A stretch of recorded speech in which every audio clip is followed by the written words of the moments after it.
강혜신의 오늘의 미국.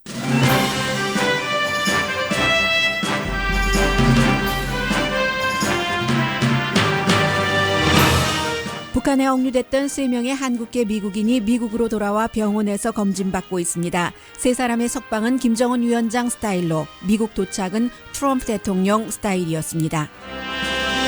트럼프 대통령은 김정은 위원장에게 고맙다고 말했습니다. 외교적 시그널로 보이는데 대부분의 전문가는 인지를 잡은 주체에게 고맙다는 표현은 위험하다고 지적합니다.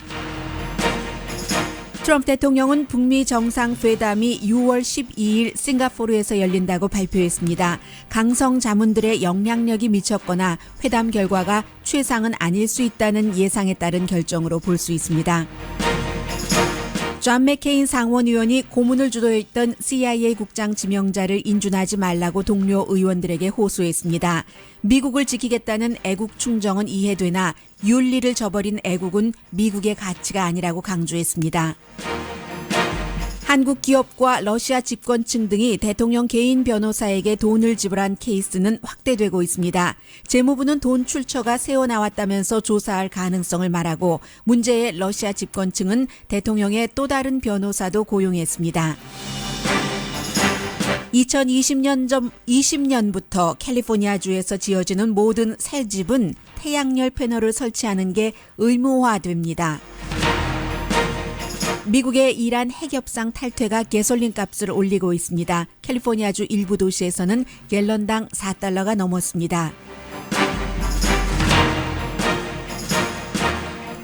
여러분 안녕하십니까? 오늘의 미국 강혜신입니다. 미국 동부 현지 시간으로 새벽 3시에 오늘 비행기 활주로에서 승리 선언이 있었습니다. 아주 컴컴한 동트기 전에 앤드류 기지였습니다. 대통령이 2시 30분에 도착을 했고 새벽입니다. 부통령 보부는 대통령 부부보다 30분 먼저 도착을 했습니다. 보통 미국 언론에서 이제 코리안 아메리칸이라고 얘기를 해도 어떤 경우에는 그 사람들이 미국 사람이면 아메리칸이라고만 얘기하는 게 더 적절할 경우가 많습니다. 그러나 저는 이 케이스에 있어서는 한국계 미국인이라고 코리안 아메리칸이라고 말씀드리겠습니다. 이 3명의 코리안 아메리칸이 비행기에서 내려올 때 박수 소리가 많이 퍼졌습니다. 바로 이 장면입니다. 비행기에서 이제 멜라니아 트럼프 여사, 트럼프 대통령과 함께 3사람의 모습이 보입니다. 와 하는 이 소리가 3사람의 가족이 아니라 한 200명에서 200명 이상 아무튼 기자들이 모였습니다. 기자들이 전부 기쁘다고 반갑다고 환영하는 그런 소리였습니다. 그리고는 이제 그 대통령이 직접 그 주도를 해서 이 3사람을 이끌고 이 3사람 가운데서 김동철, 김상덕, 토니 김씨요. 그리고 김학송 3사람이었는데 2사람은 V자를 그 보이면서 계속 승리의 표시를 했고 대통령이 옆에서 박수 치는 동안요. 한 사람만 가슴에 잠깐 손을 얹었다가 내린 그런 그 모습이었습니다. 대통령 부부가 그 갔기 때문인지 전부 그 레드 카펫이 깔려 있었고 그리고 좀 전에 그 소리친 사람들은 전부 기자였겠죠. 아니면 관계자. 왜냐하면 이 3사람의 가족들이 나오지 못했기 때문입니다. 지금 미국 행정부에서는 보통 이제 이런 일이 있었을 때 비행기도 그 평양에서부터 일본까지는 국무장관과 같이 타고 왔다가 이 3사람이 그래도 그 의료 장비가 더 철저한 비행기로 옮겨 타고 왔잖아요. 그래서 이 기지에서 다시 만난 것인데 그런 의료적인 점검을 해야지 되기 때문에 가족들보다 또 그 먼저 만나는 것보다도 그리고 특히 미국의 관계자들과 인터뷰를 먼저 해야지 된다 해서 가족들이 공항에 나가지 못했습니다. 그게 늘 있는 일인 것처럼 지금 정부에서 발표를 하고 있지만 그렇지는 않습니다. 지금까지 모든 그 풀려났던 북한에 억류됐던 사람들이 미국에 도착했었을 때는 빌 클린턴 전 대통령과 지미 카터 전 대통령과 그리고 미국의 정보국장과 함께 미국인이 미국 땅을 밟았을 때도 역시 제일 그 먼저 한 것은 가족들과 상봉하는 그 장면이었습니다. 그래서 이번에는 이제 그 부분부터 조금 달랐고요. 대신에 이제 음악도 없었고 보통 그런 때 이제 음악도 울려 퍼지고 또 물론 이번에는 한밤이었지만 날도 밝고 분위기 굉장히 자연스럽고 합니다. 그런데 이번에는 대통령이 컴컴한 밤에 비행기 그 트랩 위에서 박수를 치고 이제 미국으로 도착한 사람들은 막 그 V자를 막 손을 그 열렬하게 흔들면서 그런 그 전과는 다른 장면이 연출이 됐거든요. 그리고 이제 이 대통령과 이 세 사람 사이에서의 통역은 지난번에 그 문재인 대통령이 와서 정상회담을 할 때도 역시 그 국무부의 이연향 그 통역국장이 맡았고 이번에도 그 트럼프 대통령과 코리안 아메리칸 사이의 이 통역은 이연향 국장이 맡았습니다. 대통령이 직접 그 기자들에게 이 세 사람을 이렇게 그 안내를 해서 인터뷰를 하도록 7분 동안을 허용을 했습니다. 그 7분에서 김동철 씨가 얘기를 했죠. 꿈만 같고 대단히 행복하다. 김동철 씨가 V자를 아주 손을 크게 흔들면서 가장 많이 그 보였던 사람입니다. How does it feel to be home? 어떻습니까? 집에 돌아오니. 정말 꿈만 같고 대단히 행복하게 생각합니다. It's like a dream and we are very very happy. 어떻게 돼요?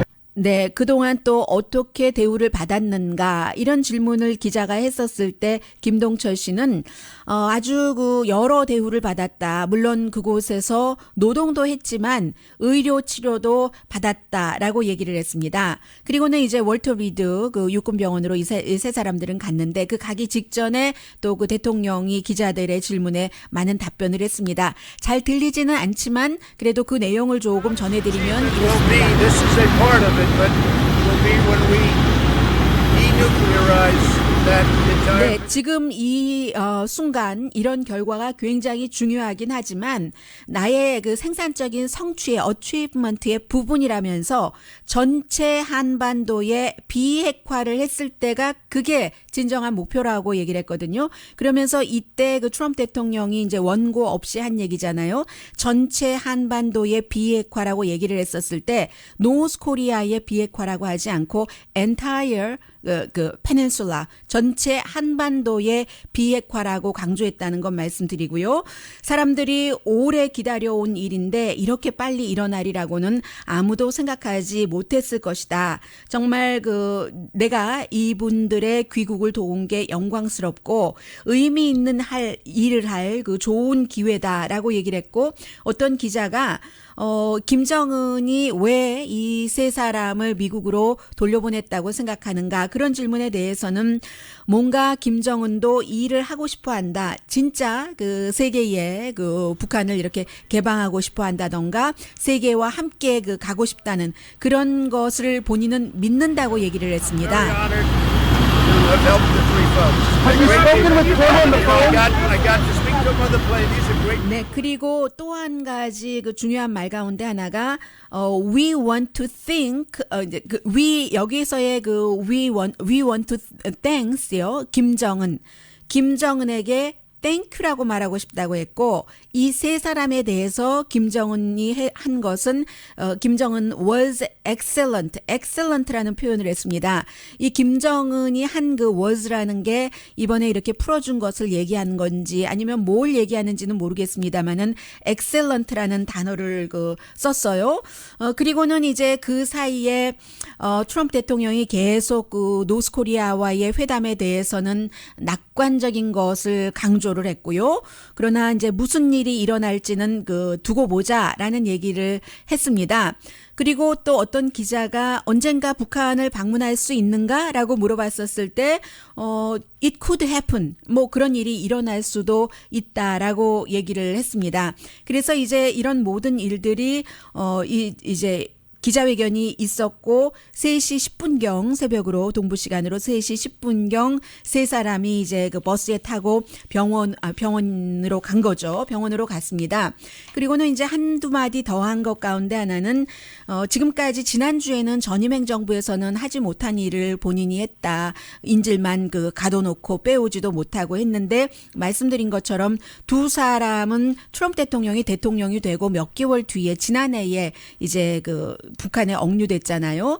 김상덕 씨, 김학송 씨 두 사람 과학기술대학교 연구원자요. 그리고 김동철 씨 그 스파이 혐의로 된 이 사람만 2015년도에 그곳에 억류가 됐는데 그래서 트럼프 대통령도 더 이상 과거 행정부 때 억류됐다라는 말은 하지 않지만 여전히 이렇게 북한에 그 억류됐던 인질이 그 풀려나는 것이 전례 없는 일이라는 것을 강조하고 싶어 하는 것이 역력했다 하는 것이 이제 기자단의 얘기고요. 그리고 또 그 마지막으로 기자들에게 이런 얘기도 했습니다. 새벽 3시에 You guys 하면서 새벽 3시에 TV 그 시청률로서는 역사상 최고일 것이다. 이런 얘기를 하면서 이제 대통령도 정확하게 17분 3시부터 3시 17분까지의 이 이벤트를 끝내고 본인의 이제 비행기를 타고 백악관으로 돌아갔습니다. 정말로 그 트럼프 스타일이다 이런 그 느낌이 들었고요. 그런데 트럼프 대통령만 트럼프 스타일로 한 것이 아니라 김정은 위원장도 이들을 석방할 때 굉장히 그 김정은 스타일이었습니다. 마이크 폼페오 국무장관이 어제 제가 조금 잘못 전해드렸어요. 이미 그 김영철과 같이 회담을 하기 전에 세 사람 석방도 알지 않았겠느냐라고 말씀을 드렸는데 그건 저의 정말 전적으로 잘못된 그 추정이었습니다. 김정은 위원장과 90분 동안 회담을 끝내고 본인도 비행기를 타기 전에 일본까지는 같이 타고 일본에서부터 비행기 따로 타고 왔잖아요. 그 비행기를 타기 1시간 전에야 북한 관계자들이 이 고려 호텔에 묵었는가 봐요. 이 폼페오 국무장관에게 와서 이들을 그 김정은 위원장이 특별 사면하기로 하는 아주 어려운 결정을 내렸다. 이런 것을 알렸다고 했고 그래서 이제 국무부 관계자와 의료진이 이제 빨리 서둘러서 이 세 사람을 그 맞이하고 마이크 폼페오와 같이 비행기를 타고 북한 영공을 떠나자마자 폼페오가 그 트럼프 대통령에게 알렸다는 겁니다. 그러니까 마이크 폼페오 국무장관이 북한에 가기 전까지 이 세 사람의 석방은 확정이 되지 않았던 거죠. 북한에 가서 12시간 머무르는 동안 11시간 동안도 몰랐다는 겁니다. 그리고 떠나기 1시간 전에야 알려줬다는 거니까 상당히 그 김정일 북한 스타일이죠. 그리고 북한의 영공을 이 네 사람이 모두 탄 그 비행기가 빠져나오자마자 폼페오 국무장관이 도널드 트럼프 대통령에게 이제 전화로 알렸다는 거죠. 그리고는 바로 대통령이 트윗으로 지금 뭐 이제 이쪽 미국 쪽으로 향하고 있다 하는 겁니다. 여기까지에 대해서 CNN 방송이 여론조사를 했는데 대통령이 북한에 관해서 일을 잘하는가 지지도가 상당히 높아졌습니다. 지난해 11월 달에는 35%였는데 5월 달 조사를 하니까 53%가 북한 핸드라는 것을 지지한다고 하니까 거의 20%가 오른 거잖아요. 그런데 전문가들이 보는 것과 일반인들이 보는 게 다른 겁니다. 이렇게 일반인들은 새벽 3시에 대통령 부부가 마중까지 부통령 부부까지 기다리고 있다가 비행기가 도착하기 전부터 기다리고 있다가 마중을 해. 이제 미국인을 굉장히 중요하게 생각하는군. 이런 일이 처음이야. 하지만 처음은 아닌 거고요. 그리고 또 하나는 한국 언론에서는 존 볼튼 국가안보보좌관도 그 자리에 갔다고 했는데 저는 보지 못했거든요. 아무리 봐도 못 봤습니다. 그래서 제가 뉴스 클립을 또다시 봤는데도 없었는데 마이클 볼튼이 있다 없다 뭐가 중요하냐면 지금 이 북한과의 회담을 누구의 주도로 가져가느냐. 마이클 볼튼 국가안보보좌관이 이라크 이 문제에 지대한 공을 세웠습니다만 트럼프 대통령이 핵을 파기하게 한다는 부분에서요. 그런데 북한 핵 문제는 이 마이크 폼페오가 주도를 하는구나. 이런 것이 느껴지고요. 또 하나는 보통 이런 일이 있을 때 그 인질을 석방시켜서 함께 에스코트해서 미국까지 오면은 그 에스코트한 사람이 기자 앞에서 인터뷰를 하죠. 빌 클린턴 전 대통령도 그랬고 지미 카터 전 대통령도 그랬고 그런데 이번에는 마이크 폼페오가 같이 왔는데도 폼페오가 아니라 대통령이 새벽에 직접 그 비행장까지 나가서 기다리고 있다가 인터뷰를 한 이런 것이 굉장히 다르고요. 이것을 대통령이 잘한다 잘못한다를 말하기 위해서 그런 게 아니라 오버액션이 아니냐. 이 오버액션이 개인과 개인과의 사이에서는 작은 일로 그칠 수 있지만 외교상에서는 굉장히 그 중요한 이슈가 될 수 있기 때문에 그렇다고 보고 있는데 오늘 그 뉴욕타임스의 오늘의 인용구에 전에 국무부에서 이제 동아시아 인질 석방을 관장을 했었던 외교관입니다. 에반스 리버럴 씨가 인터뷰한 말을 실었는데 뭐라고 됐냐면 대통령이 김정은 was excellent. 이 세 사람에게 한 일이 그렇게 얘기하고 김정은에게 어제는 appreciate라고 했어요. 오늘은 thanks라고 했지만 감사한다고 이렇게 얘기했는데 일어나지 않았을 일을 한 평양에 큰 크레딧을 나 같으면 주지 않는다. 이렇게 얘기를 했거든요. 그러니까 대통령의 비행장 마중이나 김정은 계속 치켜 세우기를 하는 것이나 이런 것에 대해서 모든 사람이 다 지지하지는 않는다 하는 분위기는 느껴지고요. 그러나 이제 굉장히 좀 그 보수적인 발비나 황 같은 경우요. 전에 뭐 국무부에서 일했지만 북한에 대해서 굉장히 강성이고 트럼프 대통령의 많은 것을 지지하는 뭐 역시 한국계입니다. 발비나 황 같은 경우는 사람들이 대통령의 이 같은 외교에 대해서 이렇다 저렇다 말하지만 무슨 일이 일어나는지 우리는 모르기 때문에 특별하게 비난할 수도 없다는 얘기예요. is done very, very carefully. We don't actually know at the moment whether or not this is done very carefully and whether or not this is done with the mind of behind the scenes, whether it is spoken very carefully to send a 뭐 message. 김정은 그 위원장에게 보내는 메시지일 수도 있다는 것이고 그에 비해서 닉슨 대통령 포드, 레이건 여기까지 이제 공화당 대통령이었어요. 그리고 빌 클린턴까지 자문을 했던 정치 분석가 데이빗 거건 씨는 조금 다른 얘기를 합니다. excellent라는 단어를 이런 때 쓰는 것은 너무 위험하다. 지금 뭐 이란에도 지금 5명이 억류돼 있잖아요. 미국 사람들 아주 힘들게 됐어요, 지금. 그리고 다른 나라에도 억류돼 있는 사람들이 있는데 나중에 풀어준다고 해서 엑셀런트 이런 정도의 이렇게 하고 칭찬을 하고 어떠한 그 대가를 치르고 한다면 미국인들 인질이 더 늘어날 수도 있고 굉장히 아무튼 미국의 가치와도 그렇고 더군다나 이 세 사람이 북한에서 노동까지 하고 했었는데 엑셀런트 Thank you라고 하는 것은 위험하다. 대통령 스타일이긴 하지만 외교적으로 바람직하지는 않다는 게 공화당 민주당의 대통령에 다 자문을 했었던 데이빗 거건 씨의 얘기입니다. Seen who North Korea is, and they've been excellent all along. They're credible people. They've been terrific, et cetera, et cetera. You know, that's the president's style. I don't think it works in diplomacy very well. 네, 외교적으로는 대단히 그게 그 성과가 있을 것 같지는 않다라고 얘기를 하는데요. 그 밖에 그럼 대통령은 왜 이렇게 예측 불가능한 그 일, 또 말도 자꾸 바꾸니까요. 한 사람에 대해서는 그런 것을 의도적으로 한다고 이제 보고 있는데 왜 그렇게 하는가? 특히 이제 북한에 대해서 그리고 또 그 문재인 대통령이 김정은 위원장이 준 그 USB에 대해서 미국은 이제 엊그제부터 관심을 많이 갖기 시작했거든요. 그리고 또 하나는 싱가포르가 결정이 됐기 때문에 싱가포르에서 북미 회담을 한다는 것에 대해서 미국에서는 어떻게 생각하고 있는가 그런 문제는 잠시 뒤에 말씀드리겠습니다.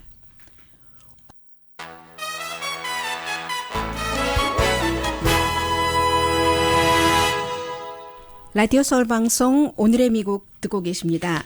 네, 트럼프 대통령이 이제 오늘 그 트윗에서 6월 12일에 싱가포르에서 북미 정상회담을 연다 하고 발표를 했습니다. 그러면 G7 정상회담이 8일, 9일이니까 캐나다에서 열리죠. 그러니까는 G7 정상회담 이후가 되는 거죠.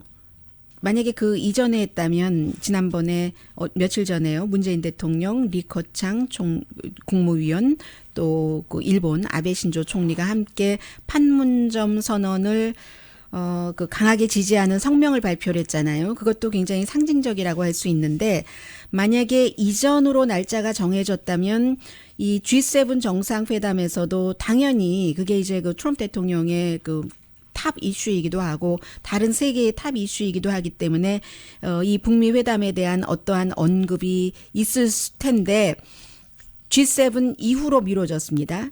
12일입니다. 그러면 추측해 보건대 아마 지금 마이크 폼페오 국무장관이 북한에 가서 90분 동안 김정은 그 위원장과 회담을 할 때 그때 이제 거의 여러 가지 의제라든가 그 북한이 뭘 해주고 미국이 뭘 해주고 어느 정도 뭐가 정리가 돼야지 두 나라 그 정상이 만날 수 있는 것 아니겠어요? 거기서 G7에서 완전히 이것을 그 북미 회담을 환영할 만한 뭐 대대적인 성명서라든가 이런 것을 받아낼 정도까지는 아니라고 판단을 한 것이 아닌가. 그렇게 추정을 해볼 수는 있죠. 그 하나의 추정입니다. 그 전에 했다면, 그 전에도 날짜가 조금 있어요. 그런데 뭐 많지는 않지만 있었는데도 이렇게 하지 않았다는 건 북미 회담을 하기는 하는데 지금 트럼프 대통령으로서는 안 할 수도 없고 또 이 북한 이슈가 가장 인기도를 높이는데 지금 뭐 효자 역할을 하고 있기도 하고요. 그래서 하기는 하는데 시작부터 물론 그래서 결과가 달라질 수도 있습니다. 서로 어떻게 회담하느냐에 따라서요.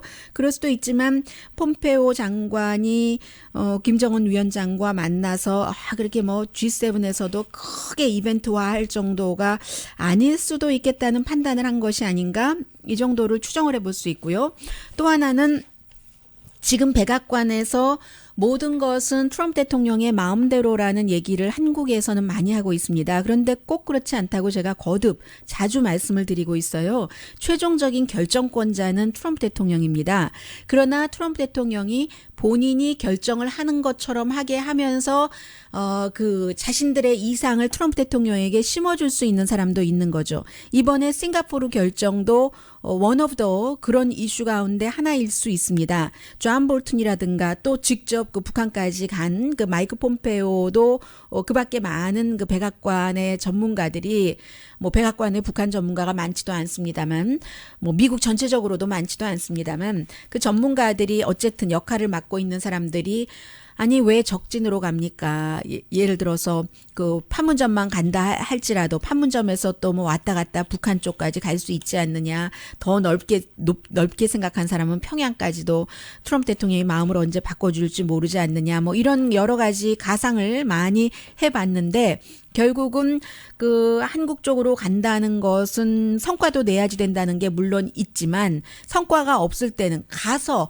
적진에 가서 적장에 목을 베어오고 관우처럼 내가 술이 식기 전에 다시 오리라 하고 적진에 가서 목을 베어오고 그 목을 가지고 오고 하면은 이게 말이 되는데 그런 게 없다고 판단을 하기 때문에 지금 그 판문점을 피했을 수도 있다. 왜 거기를 들어가느냐 하는 것이 많이 그 존 볼튼도 그런 얘기를 대통령에게 했으니까는요.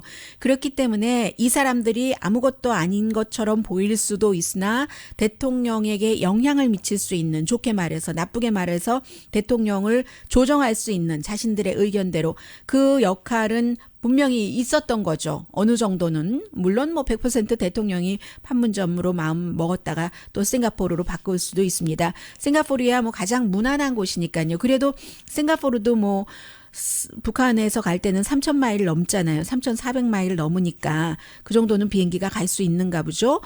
또 당연히 그 싱가포르에는 북한 대사관도 있고 북한과의 관계도 좋고 미국과는 뭐 싱가포르가 아주 친하잖아요. 여러 가지로 뭐 무역도 그렇고 또 미국 대통령들이 싱가포르에 뭐 여러 가지를 배우고 싶다 하는 사람도 있고 해서 또 더군다나 싱가포르가 뭐 국제 회의 같은 거 많이 열리니까 바로 그 유명한 호텔이 될 가능성이 굉장히 높아 보이네요. 어쨌든 그런데 이 발표를 하면서도 트럼프 대통령의 트윗을 주목해 볼 필요가 있습니다. 트럼프 대통령은 we라는 표현을 썼거든요. 근데 뭐 we라는 게 우리는 미국인이라는 표현도 되지만 이때의 we는 나 도널드 트럼프와 김정은 이 두 사람을 얘기를 한 겁니다. 우리 하면서 both, we will both try to make it, 우리 두 사람은 대단히 세계 평화를 위해서 대단히 스페셜한 순간을 만들어내기 위해서 노력할 것이다. 이제 그 김정은과 자신을 완전한 그 위라고 그 표현을 했어요. 대통령의 마음은 이렇게 돼 있는 것이고 아무튼 주변에서는 계속 조심해라 조심해라 하는 겁니다. 예를 들어서 잡지 그 뉴요커의 그 편집인 같은 경우는요. 데이비 로드 씨. 이 사람 말을 제가 왜 들려드리냐면 이 사람이 아프가니스탄에서 7개월인가 억류됐었던 사람이에요. 저널리스트로. 그래서 이 인질 문제 같은 것에 대해서는 누구보다도 더 잘 알고 더 깊숙이 파고 들어가지 않겠어요? 이 목표가 대통령이 이렇게 한밤중에 그 비행기 활주로에서 이벤트를 하고 17분 동안 그 리얼리티 쇼를 하는데 그 리얼리티 쇼도 물론 미국인들이 돌아온 것만으로 충분히 중요하다. 그러나 가장 중요한 것은 북한의 비핵화가 아니냐. 과거에도 이게 어긋났었고 북한에서 어겼던 적이 있기 때문에 너무나 대통령은 조심해야 된다. 이벤트가 문제가 아니라 The North Korean regime has agreed to agreements in the past and then not enforced them. So this all has to go very carefully. But I want to be fair. We all criticize Trump sometime. You know, he has done well. It's wonderful, these three people. 네, 트럼프 대통령을 비판할 때도 많지만 이번에 세 사람을 미국으로 데려온 것은 정말 원더풀하게 잘한 일이다라고도 했어요.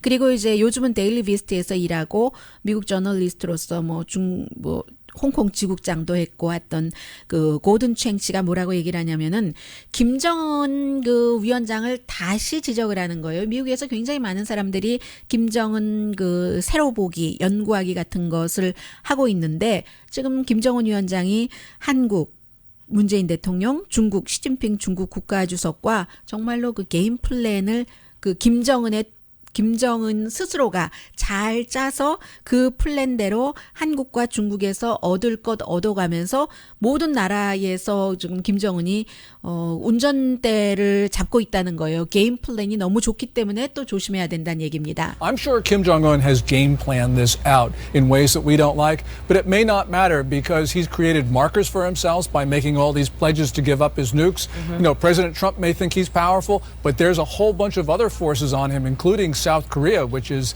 not necessarily helpful to us at this particular time. And then 네, 사우스 코리아 같은 경우도 어떤 때는 그 미국을 돕지 않는 때도 있고 중국도 마찬가지고요. 그러니까 조심해야지 된다는 게 뭐 미국식의 시각에서 하는 얘기고요. 오늘 그 엑시오스를 보면은 크레이지 킴을 이기기 위한 크레이지 킴 전술 이건 제가 붙인 뭐 제목이기도 한데 김정은 크레이지 아닌 것 같아요. 그렇죠? 그런데 그 대통령의 크레이지한 이런 그 전술 아주 고전적으로 처음부터 얘기해왔던 것을 다시 한번 강조를 합니다. 예측 불가능하게 하는 것. 이게 이제 대통령이 모든 대통령들은 이제까지 특히 외교 이슈에 있어서는 너무 짜여진 것에 따라서 예측 가능했기 때문에 본인은 반대로 가고 싶어하고 그래서 많은 언론들이 이런가 저런가 예측해보는 전문가들도요. 그런 것을 대통령이 텔레비전 보면서 굉장히 즐긴다고 이제 엑시오스의 아주 그 베테랑 기자죠. 조나단 수완 기자가 여러 사람과 인터뷰를 통해서 얘기를 하는데 내가 말할 때마다 분석하려고 하지만 대통령 얘기예요. 결국은 내가 뭘 말할지 아무도 모른다. 이런 얘기도 했고요. 또 그러나 이제 더 중요한 건 대통령이 이제 그 북미 회담하고 아주 좋은 딜이었다라고 당연히 얘기를 하겠죠. 그런데 그 좋은 딜인지 아닌지를 말해주는 건 단 한 가지라는 거예요. 확인, 비핵화, 증명, 베리피케이션. 이게 이제 그 게임의 한가운데에 들어있는 것이죠. 그리고 그것은 굉장히 힘들어서 핵 전문가들조차도 북한이 여기다 가르쳐 주지 않으면 수백 군데 있는 걸 어떻게 다 알겠어요. 그래서 뭐 일부는 뭐 과학자들을 전부 뭐 북한 외부로 나오게 하고 이런 얘기도 하지만 예전에 했었던 일이에요. 구소련이 이제 해체되고 할 때 뭐 여러 가지 지원도 하고 있지만 무슨 국민의 허락 없이 자유세계에서 다른 나라로 다 뭐 추방하듯이 쫓겨낼 수는 없는 일이고 그것은 그냥 하나의 시나리오라고 보고요. 그 사람들을 이제 다른 이용을 하게, 다른 연구를 하게 하는 것이겠죠. 오늘 뉴욕타임스가 또 하나 아주 예민한 그 회담에 장애를 거뒀다. 이 세 사람이 온 것은 그렇죠. 이제 인지를 풀어준 것은 회담을 하겠다. 이제 회담은 이제 돌릴 수 없는 겁니다. 가는 겁니다. 회담까지 결과와는 상관없이 뉴욕타임스는 USB를 그 문재인 대통령이 김정은 위원장에게 줬잖아요. 그동안 지난 몇 년 동안 북한에서는 USB를 통해서 주민의 마음이 교란될까 외부 세계를 보면서 했는데 결국은 문재인 대통령으로부터 김정은 위원장이 받았다는 거잖아요. 여기엔 뭐 차트도 있고 비디오도 있고 한반도를 위한 새로운 경제 맵이 그려져 있어서 북한과 남한을 연결하는 철도, 발전소 이게 다 핵을 포기하면 그렇게 돼서 북한도 캐시도 생기고 이제 그 병진 정책에서 핵 완성했다고 하니까 이 이 경제를 북한도 이제 살릴 수 있고 한다는 여러 가지가 그 안에 들어있지 않겠어요? 그래서 많은 사람이 아직도 북한의 핵 포기에 대해서 회의적이지만 남북 정상회담을 한 뒤에 많은 한국인들은 김정은을 믿을 만한 개혁가라고 본다는 거예요. 그래서 김정은이 요즘 뭐 베트남 얘기를 많이 하는데요. 뉴욕타임즈는 박정희 모델을 생각을 하는가? 중국 모델을 생각하는가? 중국의 이제 모택동이요. 몇 개월 전에는 상상하기 힘든 일이었다는 것을 얘기를 하면서 북한이 지금 뭐 공장도 자동화되고 장마당 있고 빌딩 많이 지어지죠. 국제 개발, 국제 뭐 어떠한 그 투자도 받아들이려고 하고 국제적인 기준 이런 것도 만들려고 하고 우리도 보통 나라입니다. 인정받고 싶어 하고 또 김정은 위원장 자체가 저는 이제 이 사람이 아버지와는 달리 목소리를 처음부터 들려줬기 때문에 매년 그 국정연설을 연두교설을 들었는데요. 지난해에는 뭐 국민들을 향해서 북한 주민들을 향해서 내가 열정은 언제나 많은데 1년 전에 나의 능력이 부족해서 잘 못한 일에 대한 걱정과 후회가 굉장히 많다. 이런 고백도 했거든요. 이게 1948년부터 사교 집단처럼 운영해왔던 북한의 지도자가 할 수 있는 일인가. 그래서 이제 문재인 대통령이 김정은을 오픈마인디드 됐다. 그리고 실용적이다. 트럼프 대통령도 똑같이 얘기를 했어요. 그런 얘기를 한다는 것이고 이제 그 김정은 그 위원장이 정말 핵을 계속 더 간다면 고립이 오고 경제가 힘들어지고 정상 외교 평화 조약을 하려면 이제 핵을 포기해야지 되고 남한도 사실은 뭐 철로를 쭉 놓으면 중국이나 러시아, 유럽과 수출하는 것도 뭐 싸고 이렇게 여러 가지로 할 수 있잖아요. 빨리 러시아 오일, 러시아도 아주 좋아할 테고요. 그런데 지금 북한은 오일을 수입할 수 있는 돈이 없기 때문에 전기도 뭐 한국의 전기 발전량의 뭐 4.4%밖에 되지 않는다고 하네요. 오늘 뉴욕타임스의 보도를 보면은 한국의 전문가의 말을 인용을 해서 전했습니다. 결국은 그 북한에서 전기가 아킬레스건이라는 건데 이러한 것들이 어떻게 시작될 수 있을까? 이것도 이제 그 미국과 북한의 회담에 따라서 더 많이 다 시행될 수도 있는 것이고 설령 미국과 북한의 회담이 완전히 망가진다 하더라도 국제 룰에 어긋나지 않는 한 아마 문재인 대통령과 그 북한 김정은 위원장 간의 한국 내부에서의 교류는 당연히 있겠죠. 그리고 그런 것에 대해서 미국이 아주 끝까지 세세히 간섭할 수도 없고요. 그 한반도의 문제이기 때문에 지금 이 정도로 변화하고 있습니다.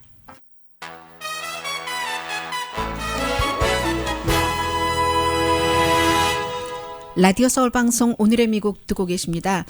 네, 지금 오일이 배럴당 내년에는요. 뭐 내년도 금방입니다. 지금 5월입니다. $100까지 올라갈 것이다. 이런 그 보고가 많이 나오고 있거든요. 오늘 그 블룸버그 뉴스를 보면은 특히 여러 가지가 관련 기사인데 캘리포니아주의 프레즈노도 지금 갤런당 그 레귤러가 $4까지 올라갔습니다. 이게 이제 특히 이란 문제도 그렇고요. 또 베네수엘라도 여러 가지 이슈 때문에 오일 생산이 좀 어렵고 해서 결국은 올라간다는 겁니다. 1년 전에 가솔린 값이 평균 $2.34였고 레귤러요. 지금은 $2.81인데 캘리포니아주 경우는 이제 뭐 가솔린 세금 이런 것들 있으니까 더 올라가는데 내년이 되면은 이제 가솔린 값이 더 많이 올라간다는 얘기가 되겠고요. 이란 핵 협상도 나중에 추가로 어떻게 될지 아무도 모르는 상태에서요. 그리고 관련은 아니지만, 근데 관련이기도 하네요. 캘리포니아주가 월스트리트저널 그 보도한 거 보니까 가장 태양열적인 주가 된다. 저희 오늘의 미국에 광고를 해주시는 분들 가운데서도 솔라 에너지 오늘 있나요? 오늘은 없는 것 같아요. 좀 전에 했네요. 선파워 솔라 이런 선전이 있는데 미국에서 가장 친태양적인 태양 에너지적인 주가 돼서 빠르면 2020년부터 물론 아직까지 조금 장애는 남아 있어요. 캘리포니아에 새로 지어지는 모든 집은 태양 패널을 갖게 한다. 뭐 일종의 약간의 제약도 있고요. 뭐 예를 들어 뭐 몇 층 이상이라든가 캘리포니아주 에너지위원회 위원이 5명인데 5대 0으로 의무화하는 것으로 통과시켰습니다. 그래서 이제 주택에도 마찬가지예요. 빌딩 뭐 당연하고요. 보통 주택 한 채를 지을 때 이렇게 되면은 $9,500 정도 더 들어간다는 얘기거든요. 캘리포니아주가 집값이 아주 비싸서요. 싼 곳은 싸지만 평균 그 집값이 $55만 넘습니다. 점차적으로 많이 이런 일들이 일어나면 태양열 업계가 활성화돼서 비용도 좀 줄어들 것이다. 이런 얘기를 하고 있고 캘리포니아 단독주택의 약 20%가 태양에너지를 갖고 있어서요. 요즘 한국 분들도 많이 설치하시잖아요. 어느 주보다 많습니다. 이게 연방정부와 계속 지금 캘리포니아가 싸우고 있는 거죠. 재생에너지 정책, 태양그 에너지 정책 해서요. 또 절차가 남아있기는 합니다만 전체적으로 미국 전국에서는 태양 파워가 전체 그 전기 사용량의 2% 미만이지만 점점 늘어나고 있고 캘리포니아주는 뭐 기후 변화다 뭐다 해서 계속 지금 뭐 더 에너지 규제 같은 것을 하고 있습니다. 자, 이 내용은 제가 그냥 간단히만 말씀드리겠습니다. 어제 잠시 말씀드렸었던 대통령의 개인 변호사 마이크 코헨이 대통령과 하룻밤 잤다 하는 스토미 데니엘스에게 $13만 줄 때 2016년 10월 달에 Essential Consultations LLC라는 쉘 컴퍼니 명목뿐인 회사를 만들었습니다. 그런데 그 회사의 그 이후에 한국의 한국항공우주산업 비행기 만드는 회사를 포함해서 러시아 푸틴의 친구인 사람이 갖고 있는 그 회사 계열사가 뭐 $50만 주고 $15만 주고 제약회사 노바티스가 $120만 주고 컨설팅 피라는 거예요. 이 사람이 아니 헬스케어를 컨설팅합니까? 부동산 모든 컨설팅 다 하는데 이게 어떤 제약회사에는 대통령을 만나게 해주겠다. 이건 로비스트죠. 그렇게 해서 돈을 받았다는 이게 이제 스토미 데니엘스가 장난 아니에요. 스토미 데니엘스의 변호사를 통해서 은행 자료가 70%가 나와서 뉴욕타임스가 확인을 해서 어제 보도를 했는데 이렇게 되니까 재무부는 트럼프 대통령 편이기 때문에 왜 그 자료가 새어나갔느냐 이걸 조사한다고 하고요. 오히려 미국의 다른 언론에서는 이 대통령의 개인 변호사에게 회사를 통해서 돈을 줬다는 그 러시아 사람이 다른 그 대통령의 세컨 변호사도 고용을 했다. 마크 카소위츠키도 고용을 했다는 계속 그 러시아 스캔들과 연관되는